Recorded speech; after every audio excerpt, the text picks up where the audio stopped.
오늘도 값없이 베풀어 주시는 주님의 끝없는 은혜를 누리며 승리하는 꿈미래 모든 분들이 되기를 소망합니다. 여러분들 추천서를 받아보거나 써보신 적이 있나요? 어딘가 학교에 입학을 하거나 혹은 취직을 할 때 이 추천서를 제출해야 되는 경우들이 있기도 하죠. 그래서 저도 추천서를 받아보기도 했고 또 써보기도 했습니다. 그런데 이 추천서를 쓸 때마다 좀 어려워요. 무슨 말을 어떻게 써주어야 할까? 사실 추천서를 써준다라고 하는 그 자체가 그 사람이 그 학교에 입학하거나 또 그 직장에 취업할 만한 사람이다라고 하는 것을 알려주는 거잖아요. 그래서 추천서를 쓰는 거죠. 그러면 추천서의 내용은 대부분 똑같을 거라는 거죠. 추천서 써주면서 이 사람 이런 게 때문에 어려워요 뭐 이런 이야기 쓰지 않을 거잖아요. 그렇죠? 그럼에도 불구하고 추천서를 받는 이유는요, 그 사람에 대한 신뢰가 어느 정도 있느냐라고 하는 것을 알고 싶은 거예요. 그러니까 사실은 추천서를 내도록 하는 것은 그 사람 자체가 아니라 그 추천서를 써주는 사람이 누군가 거기에 더 초점이 맞춰져 있다라고 하는 거죠.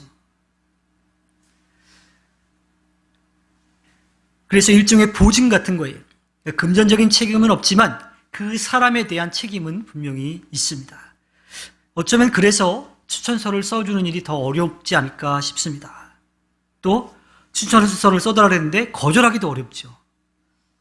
자기를 믿고 와서 써달라 그랬는데 그거 난 못 써준다 그러면 그 거절하기도 참 어려운 거예요. 다 비슷한 내용이라 하더라도 추천서는 정말 신중하게 또 책임감 있게 그렇게 써주어야 합니다. 오늘은 아브라함에 대한 이야기를 좀 나누려고 합니다. 여러분들이 만약에 아브라함을 추천하는 그 추천서를 쓴다 그러면 어떻게 써주시겠어요? 75세에 삶의 자리를 떠나가라고 하신 그 하나님의 말씀에 따라간 순종? 그 믿음? 또 좋은 땅을 조카 이 롯에게 먼저 양보하는 그런 섬김과 헌신? 100세에 얻은 그 아들을 바치라고 했을 때 눈물을 머금고 했던 그 순종? 이 모든 것들을 다 합치면 믿음의 조상이라고 하는 그러한 말로 할 수 있을 거예요. 그런 믿음의 조상 아브라함이라고 그렇게 멋지게 추천서를 써주시겠습니까? 그런데요, 아브라함의 삶을 하나하나 가까이 들여다보면 그 수식어들이 어울리지 않는 그런 모습들이 나타납니다. 창세기 12장 11절부터 13절의 말씀을 보면요, 이집트에 가까이 이르렀을 때에 그는 아내 사레에게 말하였다. 여보, 나는 당신이 얼마나 아리따운 여인인가를 잘 알고 있어. 이집트 사람들이 당신을 보고서 당신이 나의 아내라는 것을 알면 나는 죽이고 당신은 살릴 것이요. 그러니까 당신은 나의 누이라고 하시오. 그렇게 하여야 내가 당신 덕분에 대접을 잘 받고 또 당신 덕분에 이 목숨도 부지할 수 있을 거요. 어떤 생각이 들어요?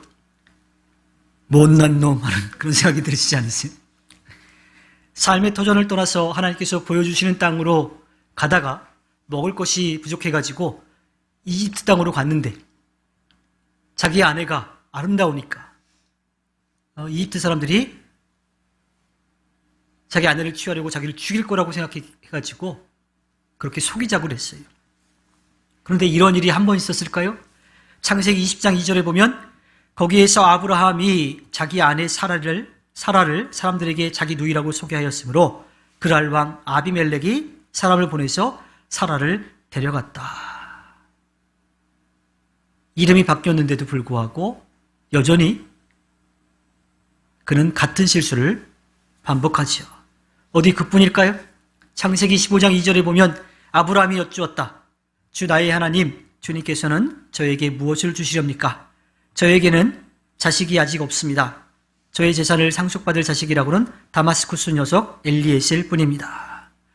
하나님께서 아브라함을 부르실 때에 큰 민족을 이루시겠다고 그랬어요.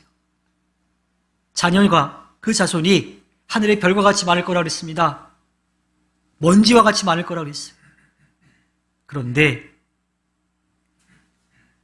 아브라함은 그것이 지금 눈앞에 보이지 않기 때문에 하나님의 약속이 제대로 이루어지지 않는다라고 그렇게 투덜거렸죠. 창세기 16장 2절에 가볼까요? 사레가 아브라함에게 말하였다. 주님께서 나에게 아이를 가지지 못하게 하시니 당신은 나의 여종과 동침하십시오. 하갈의 몸을 빌어서 집안의 대를 이어갈 수 있기를 바랍니다. 아브라함은 사레의 말을 따랐다.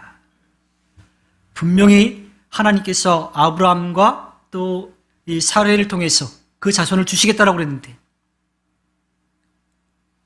자기의 힘으로 그 문제를 해결하려고 합니다. 오늘 우리가 말씀을 나누는 과정 가운데 나오겠지만 사람의 이름이 바뀌는 것은 그 사람의 정체성이 바뀌는 거예요. 아브라함이라고 하는 그 말의 뜻은 존경받을 만한 그런 아버지라고 하는 뜻이에요. 아브라함은 모든 민족, 많은 민족의 아버지라고 하는 그러한 뜻을 담고 있죠. 사레는 어떨까요? 사레는 공주라고 하는 뜻을 담고 있고요. 사라는 왕비라고 하는 뜻을 담고 있어요. 자, 그렇게 따진다면 아브라함과 사레 사이에 하나님께서 그 자손을 많이 주셔서 큰 민족을 이루겠다고 하신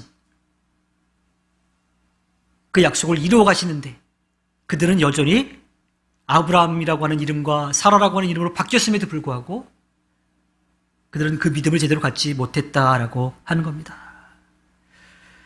또 그렇게 약속을 주셨는데도 그들은 여전히 믿지 못했던 이야기가 나옵니다. 창세기 17장 17절에 보면요.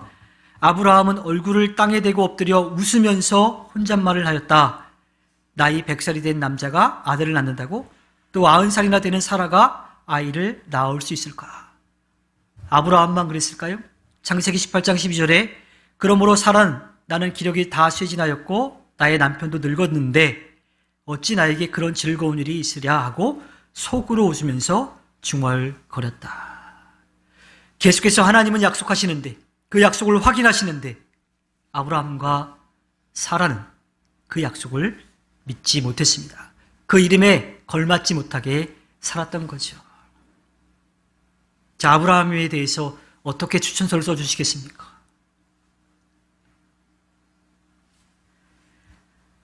오늘 우리가 함께 나누는 말씀으로 들어가 보면요. 창세기 17장 1절에 보면 아브라함의 나이 99이 되었을 때에 주님께서 그에게 나타나셔서 말씀하셨다. 자, 시간적으로 보면요. 아브라함과 사레가 하나님께서 이루어지지 않는다라고 하는 그러한 자기들의 판단 가운데 자기들 힘으로 그 문제를 해결하려고 해서 그 여종이라고 하는 하갈을 통해서 아들을 낳죠. 그 아들이 이스마엘이. 그 이스마엘이 태어난 지 13년이 지난 그 시간이. 또 시간적으로 따져보면 하나님께서 아브라함을 만나서 이야기 나누신 그때로부터 14년 동안 만남이 없다가 다시 만남이 시작되는 그러한 이야기이죠. 아마도 그 시간 동안 아브라함은 이스마엘이 하나님께서 이루어 가실 그 약속의 자손이라고 그렇게 여겼을지 모르겠어요. 그냥 그랬으면 좋겠다라고 그렇게 여기며 살았을지 모르겠습니다. 그러나 하나님 분명하게 말씀하십니다. 창세기 17장 19절에 아니다. 너의 아내 사레가 너에게 아들을 낳아줄 것이다. 아들을 낳거든 이름을 이삭이라고 하여라. 내가 그와 언약을 세울 것이니 그 언약은 그의 뒤에 오는 자손에게도 영원한 언약이 될 것이다. 성경은 분명하게 이야기합니다. 아브라함도 사라도 아직 여전히 아이를 낳을 수 없는 그러한 상황에 있다라고 했어요. 그런데 하나님께서는 약속한 대로 이루어 주실 것이라고 말씀을 하시죠. 창세기 11장 1절의 뒷부분의 말씀을 볼까요? 그렇게 만나신 하나님이 그 아브라함에게 말씀하시는 게 뭐냐면 나는 전능한 하나님이다. 모든 것을 하실 수 있는 하나님이라고 하는 거예요. 히브리어 원어로 보면 엘 샤다이라고 표현하고 있습니다. 이것은 약속한 것을 지키시는 하나님, 언약을 세우실 때에 하나님을 표현할 때 썼던 그러한 표현이에요. 엘 샤다이. 즉 약속한 것을 반드시 지키시는 분임을 드러내지요. 또 그 이후의 말씀을 우리 개역개정 성경으로 보면 이렇게 되어 있습니다. 그러한 하나님 앞에 너는 내 앞에서 행하여 완전하라. 코람데오, 하나님 앞에 서라고 하는 이야기입니다. 하나님 앞에 서는 사람들은요, 흠이 있으면 안 돼요. 그러면 하나님이 그들을 치시도록 그렇게 하시죠. 그런데 다시 아브라함을 하나님께서 부르실 때 그를 새롭게 하시는 거예요. 지금 그 상태에서는 하나님 앞에 설 수 없는데 이제 지나왔던 것들, 내 약속을 믿지 못하고 기다리지 못하고 너의 힘으로 하려고 했던 것들을 다 내가 잊을 테니 너도 이제 새롭게 내 앞에 오라고 그렇게 말씀하십니다. 전능하신 하나님의 말씀을 듣고 믿음이 흔들리지 않으면 참 좋겠는데 우리는 그러지 못해요. 아브라함도 그랬고 우리도 마찬가지. 그래서 하나님께서는 내가 전능한 하나님이니까 내 앞에 온전하게 서라고 그렇게 해서 힘주어서 말씀하고 계십니다. 또 그렇게 서라고 말씀하시면서 이어지는 창세기 17장 2절에서 나와 너 사이에 내가 몸소 언약을 세워서 너를 크게 번성하게 하겠다. 약속은 어떻게 서로 같이 하는 거예요. 조건은 좀 다를 수 있어요. 근데 같이 하는 거예요. 근데 그 14년 만에 나타나셔서 하나님께서 아브라함에게 하신 것은 내가 몸소 언약을 세우겠다. 근데 한쪽에서 일방적으로 약속을 하면요, 언약을 하면요, 보통은 어때요? 약속을 하는 입장, 소위 말하면 갑이 정말 갑질을 하게끔 약속을 하겠죠. 그렇지 않겠어요? 그런데 오늘의 이 약속은 어때요? 오히려 을이 갑이 되게끔 그렇게 약속을 하세요. 또한 이 언약은요, 이미 하나님께서 아브라함을 부르실 때부터 약속하셨던 그 약속을 이루어 가시겠다라고 하는 재확인의 약속입니다. 하나님께서 하나님 편에서 그 약속을 하시는 이유는 우리가 그 약속을 다 지킬 수 없기 때문에 하나님께서 그 약속을 지켜가겠다라고 하시는 그 뜻으로 약속을 세워주시는 거예요. 어떻게 보면 하나님 편에서는 손해가 이만저만이 아니죠. 근데 또 가만히 생각해 보면요, 하나님도 그렇게 손해보는 약속은 아니지 않을까라는 생각이 들어요. 왜? 하나님은 우리가 하나님을 믿고 따르면서 하나님께서 베풀어 주신 그 은혜를 누리는 것을 제일 기뻐하시거든요. 또 그렇게 보면 결코 하나님에게도 그렇게 손해보는 그런 약속은 아닌 거예요. 이렇든 저렇든 우리에게는 감사할 따름인 거죠. 하나님은 그렇게 약속을 하십니다. 그래서 하나님은요, 하나님의 말씀을 따르지 않고 하나님을 등지고 떠난 그 사람들을 안타까워하시면서 돌아오시기를 기다리시는 거예요. 그래서 이스라엘 민족을 선택하셨고 그들에게 말씀해 주셨어요. 이렇게 살아가야 된다. 그렇지 않으면 너희가 벌을 받을 수밖에 없다라고 하는 이야기를 하시죠. 선지자들, 예언자들을 통해서 말씀하십니다. 또 그것도 안 통하면 주변에 힘 있는 나라를 들어서셔가지고 그들이 돌아올 수 있도록 해주셨어요. 그리고 마지막으로 더 이상 다른 방법이 필요하지 않은 완전하고 영원한 예수 그리스도를 통해서 우리에게 구원의 길을 열어주셨고 기다리고 계십니다. 다시 말씀을 이어가서 보면요, 창세기 11장 3절에 보면 그 말씀을 듣고 아브라함이 얼굴을 땅에 대고 엎드려 있다라고 합니다. 아브라함은 왜 그 하나님의 말씀을 듣고 엎드렸을까요? 하나님께서 에덴 동산을 만드시고 그 안에서 아담과 하와에게 에덴 동산 중앙에 있는 선과 악을 알게 하는 나무의 열매를 먹지 말라 그랬어요. 그런데 그들은 욕심 때문에 또 뭐 그 꼬임의 유혹에 넘어가서 먹었습니다. 그때 그들은 어떻게 했어요? 무서워서 또 수치스러워서 숨었어요. 숨으면 될 거라고 생각했어요. 아브라함도 비슷하지 않았을까요? 그 한 14년 동안, 13년 동안 그냥 이대로 가면 되겠지. 하나님이 그냥 뭐 잊어버리셨겠지. 이러한 마음으로 살아가고 있었을지 모르겠습니다. 그런데 하나님의 말씀이 들려온 거죠. 창세기 17장 1절 뒷부분에 나는 전능한 하나님이다. 나에게 순종하며 흠없이 살아라. 어땠을까요? 아브라함의 마음에. 하나님이 다 알고 계시는구나. 그러니까 납작 엎드릴 수밖에 없었던 거예요. 자기의 잘못을 깨닫고 뉘우치며 낮아졌던 거죠. 그러자 하나님께서 아브라함에게 말씀하시죠. 창세기 11장 4절에 나는 너와 언약을 세우고 약속한다.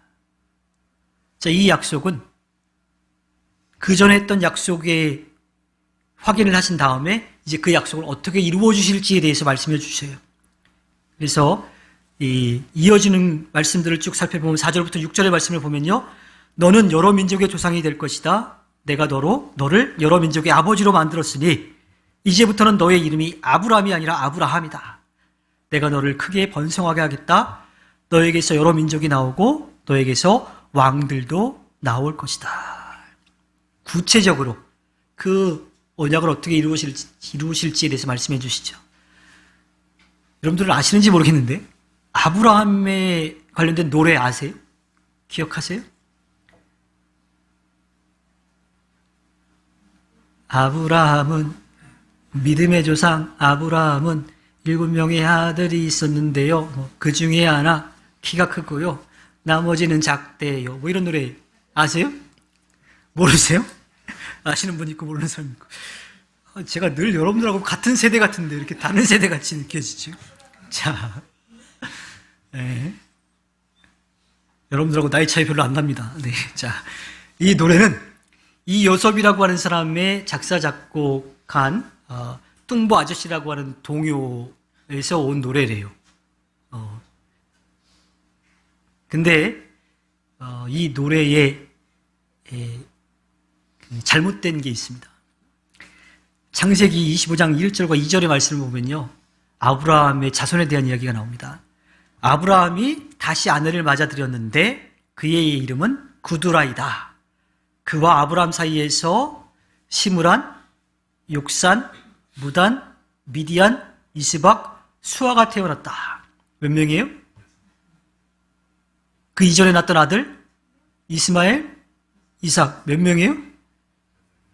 8명이에요. 근데 노래에는 7명으로 나오죠. 네, 별 관심이 없으면 그럴 수 있습니다. 그냥 잘못된 노래를 그냥 그대로 우리가 그냥 익숙하게 들어왔던 거예요. 뭐 7명이 8명이 중요하지 않습니다. 아브라함의 자손이 많이 있었다라고 하는 것이고요. 또 우리가 그냥 지나치는 건데 이스라엘 사람들도 아브라함의 자손인데 아랍 사람들도 아브라함의 자손이에요. 그 조상이 누구냐면 이스마엘이지요. 그래서 아브라함을 통해서 여러 자손이 나왔고 그들 중에는 왕들도 많이 나왔습니다. 그리고 제일 중요한 예수님이 태어나신 거죠. 하지만 하나님께서 아브라함에게 약속하신 그 혈통이라고 하는 것, 그 자손이라고 하는 것은 이 혈통만을 이야기하지 않습니다. 갈라디아서 3장 7절에 그러므로 믿음에서 난 사람들이야말로 아브라함의 자손임을 여러분은 아십시오. 그래서 믿음의 조상이라고 부르는 거예요. 하나님의 구원의 은혜를 믿고 누리는 모든 사람들이 다 아브라함의 자손이 되는 거지요. 하나님은 그 약속을 이루어가고 계십니다. 창세기 17장 7절에 내가 너와 세우는 언약은 나와 너 사이에 맺는 것일 뿐 아니라 너의 뒤에 오는 너의 자손과도 대대로 세우는 영원한 언약이다. 이 언약을 따라서 나는 너의 하나님이 될 뿐만 아니라 뒤에 오는 너의 자손의 하나님도 될 것이다. 하나님은 아브라함에게 그 자손이 하늘의 별과 같이 바다의 모래와 같이 또 먼지와 같이 셀 수 없을 만큼 많이 번성하게 할 거라고 해 주셨고 또 그들에게도 똑같은 약속을 하시고 그들에게도 그 약속을 지켜갈 거라고 그들에게도 하나님이 될 거라고 말씀해 주십니다. 이솝 우화에 나오는 황금알을 낳는 거위 이야기 아시죠? 만약에 그 주인이 욕심을 내지 않고 하루에 그 한 알씩 황금알을 얻었으면 어떻게 됐을까요? 물론 그것도 욕심을 안 내는 건 아니겠죠. 하루에 하나씩 황금알이 나온다라고 하는 자체도 욕심이지만 그 욕심이 지나쳐가지고 한꺼번에 다 얻으려고 하다가 그 모든 것을 다 잃어버리게 된 그런 이야기입니다. 그 이런 좋은 약속이 한 번에 끝나지 않고 자손 대대로 계속 이어진다라고 하는 것. 그것만큼 더 기쁜 일이 어디 있을까요? 1절에 우리가 하나님이라고 표현되어 있는 것을 보면요. 모든 것을 다 하실 수 있는 뜻을 담은 엘 샤다이라고 그렇게 써놓았더라면 7절에 하나님은요. 이 세상을 만드실 때 또한 십계명을 주실 때 나는 나다라고 그렇게 나타내시는 하나님 엘로힘이라고 하는 표현을 쓰고 있습니다. 특히나 성서학자들은 이 뜻을 번역을 할 때에 성부, 성자, 성령, 하나님 그렇게 이제 표현을 하죠. 그래서 구원의 역사를 이루어 가시는 성부, 성자, 성령, 하나님 삼위일체 하나님께서 아브라함과 세운 그 약속을 그 자손들에게도 잊지 않고 이루어 가신다라고 약속하고 계시는 거예요. 하나님의 구원의 역사는요, 모두가 다 구원의 대상이에요. 어느 누구 하나 빼놓지 않습니다. 다만 그 은혜를 누리느냐, 누리지 못하느냐는 그것을 믿고 따르느냐, 그렇지 않느냐에 달려 있는 거죠. 오늘의 마지막 절을 한번 볼까요? 창세기 17장 8절에 내가 지금 나그네로 사는 이 가나안 땅을 너와 네 뒤에 오는 자손에게 영원한 소유로 모두 주고 나는 그들의 하나님이 될 것이다. 이스라엘이라고 하는 나라는 그 팔레스타인 땅에서 주후 70년에 로마에 의해서 완전히 다 무너져 버렸어요. 그리고 그들은 세계 각지로 다 흩어져 버렸죠. 그들을 디아스포라라고 그렇게 부릅니다. 그런데 그들은요, 비록 나라는 사라졌지만 그들의 신앙은 잃지 않았어요. 그리고 자신들의 조상에게 약속해 주신 그 땅으로 다시 돌아왔지요. 나치에 의해서 학살당하는 홀로코스터를 겪으면서도 그들의 신앙은 사라지지 않았고요. 1948년에 2000년 만에 자신들의 조상의 땅이라고 하나님이 약속해 주신 땅이라고 그 땅을 다시 차지하게 됩니다. 그들의 신앙에 대해서 우리는 박수를 보낼 수밖에 없어요. 그런데 그들이 그 신앙을 지키는 그 모습, 그 방법에 대해서는 우리가 박수를 보낼 수는 없지요.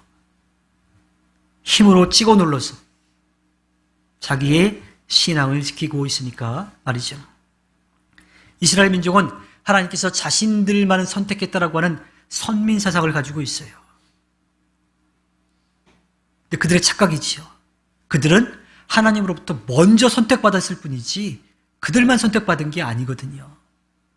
근데 유대교인들은 그런 신앙을 가지고 아주 편협한 이기적인 그런 신앙으로 살아가고 있습니다. 하나님은 이스라엘만이 아니라 우리를 포함한 이 모든 세계를 만드신 분이, 즉 이스라엘만의 하나님이 아니라 이 세상의 하나님이십니다.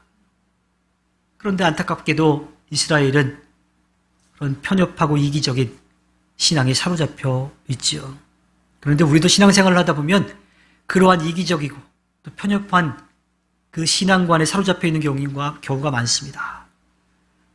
내 신앙만이 전부다라고 하는 것, 또 내 경험과 체험이 전부다라고 하는 그런 착각 속에서 다른 사람들을 정죄하려고 하는 그러한 마음들이 있죠. 우리의 믿음은 겉으로 드러나는 것보다 안에 보이지 않는 곳에서 먼저 일어나야 돼요. 물론 믿음이 제대로 세워져 있다면 겉으로 표현도 드러나는 것도 달라질 수밖에 없지요. 그러나 겉으로 드러나는 걸로 그 믿음을 우리가 확인할 길이 없어요. 사람들은 우리가 겉으로 말로 행동으로 이렇게 좀 속일 수 있을지 몰라도 우리의 모든 것을 다 아시는 하나님은 절대로 속일 수 없기 때문입니다. 그리고 이 말씀 가운데 나그네라고 하는 말이 굉장히 마음에 와닿아요. 나그네.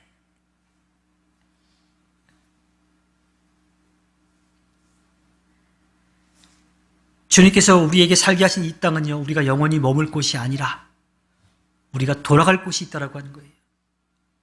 벤자민도 여기 와 있지만 돌아갈 집이 있잖아요. 그렇죠? 집, 하우스, your home. 네. 나라도 있고 집도 있고. 그러면 제가 지난주에 얘기했던 것처럼 편하게 말하고 행동할 수 있는 곳으로 갈 곳이 있다라고 하는 거예요. 우리는 이 땅에서 나그네예요. 성지순례라고 하는 것은 신앙을 가진 사람들이라면 꼭 가보고 싶죠. 가서 정말 그 성경에 나오는 그것을 보고 싶어요. 체험하고 싶어요. 그냥 성경에서 읽고 또 뭐 말씀을 통해서 또 영상을 통해서 보고 들은 것들, 이거랑 실제로 가서 자기가 몸소 느끼는 거랑은 차원이 다릅니다. 그런데 가고 싶으세요? 네. 그런데 더 중요한 거는요, 그곳에 하나님과 함께하지 않으면 그곳은 그냥 관광지일 뿐입니다. 바꾸어 말하면 우리가 살아가고 있는 모든 곳에서 하나님이 함께 계시더라면 이곳이 성지가 되는 거예요. 내 신앙의 고백의 장소가 되는 거예요. 누군가에게 고백할 그 신앙의 장소가 되는 겁니다. 물론 그렇다고 해서 성지순례 갈 필요 없다라고 하는 것은 아닙니다. 그곳에서 얻을 수 있는 게 분명히 있는 거죠. 중요한 건 하나님과 함께하는 그곳이 거룩한 곳임을 우리가 먼저 생각해야 하는 겁니다. 우리가 또 기억해야 될 것은 장소로서 생각할 때 이 땅이 우리의 삶의 모든 곳이 아니라 이곳은 떠나갈 곳이고 우리가 가야 될 곳이 있다라고 하는 겁니다.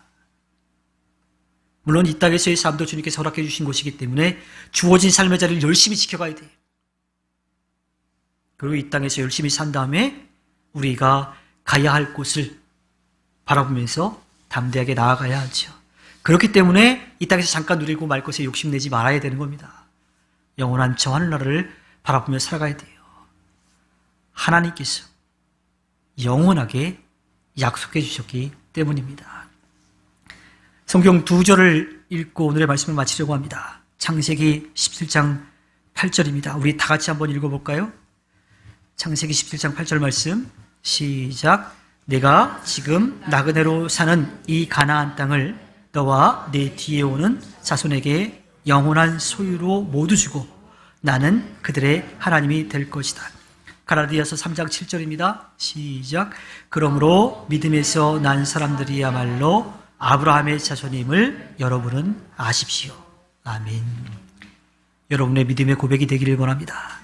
우리와 세우시는 주님의 완전하고 영원한 약속을 믿고 나아가 이 땅에서 성령의 능력을 힘입어서 하나님의 자녀로 예수 그리스도의 증인과 제자로 살아가 주님께 기쁨을 드리며 영원한 하늘나라를 바라보며 나아가 승리하는 꿈미래 모든 분들이 되기를 주님의 이름으로 부탁드립니다. 우리 이 시간 다 함께 나눈 말씀을 기억하면서 다짐의 기도를 하겠습니다.